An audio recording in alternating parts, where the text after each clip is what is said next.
पसमानदा का मतलब क्या है आपको ये भी बता देते हैं। पसमानदा फारसी का शब्द है और इसका मतलब होता है वो लोग जो पीछे छूट गए हैं, यानी पसमानदा मुसलमान वो होते हैं जो आर्थिक और सामाजिक रूप से पिछड़े होते हैं। ये मैं आपको दिखा रही हूँ पीछे जानकारी।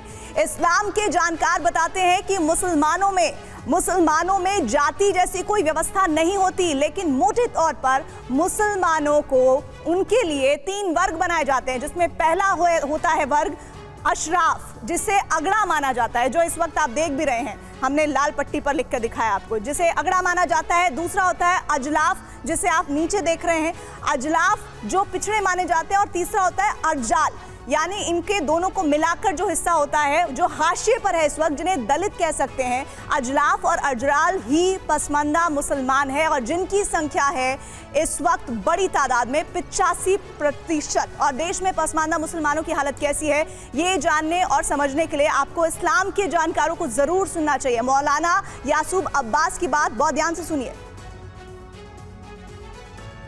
पसमानदा या निचला तबका या इस तरीके शेड्यूल कास्ट वो होता है जिसका हक दूसरे खा लेते हैं, जो ताकतवर लोग हक खा लेते हैं। अब ये सरकारें देखें कि किसने किसका हक खाया है।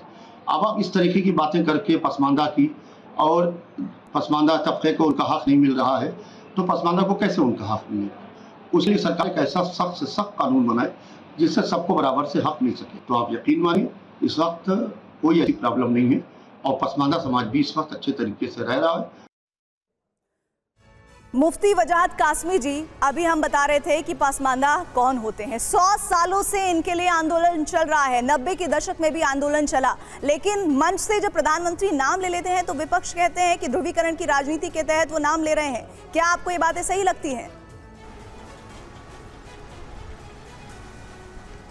देखिए मेरी बहन, पहले तो मैं अली अनवर साहब जो हैं, क्योंकि वो पसमानदा पर काम करते रहे हैं, मुझे ऐसा लग रहा था जब डिबेट शुरू हुई कि अली अनवर साहब को बहुत खुशी होगी और वो खुशी का इजहार करेंगे, और उनको करना चाहिए था प्राइम मिनिस्टर को ख़त लिख करके या बातचीत करके कि जिस मेहनत को मैं एक लंबे ज़माने से कर रहा हूँ वो कोई तो प्रधानमंत्री है इस देश में जो उनकी बात कर रहा है। दूसरे, मैं एक अजीबोगरीब चीज़ देख रहा हूँ कि हमारे कई पैनलिस्ट बोलते हैं कि इस्लाम में जाति की व्यवस्था नहीं है। मैं भी मानता हूँ, चूँकि मैं एक इस्लामिक स्कॉलर हूँ, मैंने इस्लाम को पढ़ा है, लेकिन अगर इस्लाम में जाति की व्यवस्था नहीं तो ये सैफी मस्जिद, तेलियों की मस्जिद, मलिकों का मोहल्ला, खासाबों का, पठानों का मोहल्ला, ये सब कहाँ से लाए हो भाई।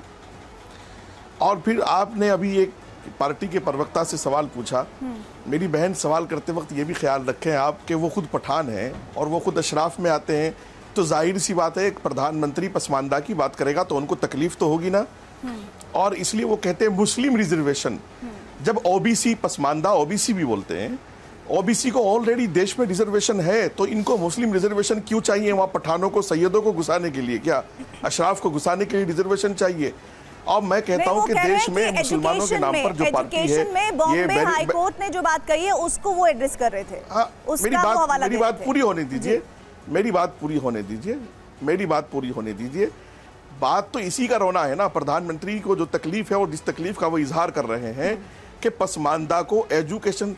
और मैं तो इन सबको कहता हूं, जितने मेरे पैनलिस्ट भाई बैठे हैं ज्यादातर ये मुस्लिम हैं, मुझे लगता है कि सभी मुस्लिम हैं। मैं तो कहता हूं आप, प्रधानमंत्री ने तो सियासी और समाजी बात की है।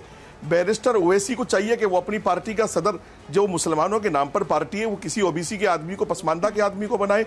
और मैं कहता हूं आप सियासी समाजी बात तो छोड़ दीजिए, आप मजहबी मामले में तो इनको बराबर कर लीजिए बेचारों को। आप मरकज में इनको हिस्सा दिला दीजिए, आप जमीयत उलमा में इनको जनरल सेक्रेटरी, अध्यक्ष बनवा दीजिए। आतिफ भाई मेरे बड़े भाई की तरह हैं, वो बैठे हुए हैं, अली अनवर बैठे हुए हैं। मैं इन सब से रिक्वेस्ट कर रहा हूं, आइए पसमानदा को आगे बढ़ाइए और ये जमीयत जैसे संगठनों में इनको हिस्सेदारी दिलाइए ना भाई। मजहबी बात मैं कर देता हूं, मैं इस्लामिक स्कॉलर हूं। आपकी बातों का जवाब आरिफ पठान जी से हम लेंगे।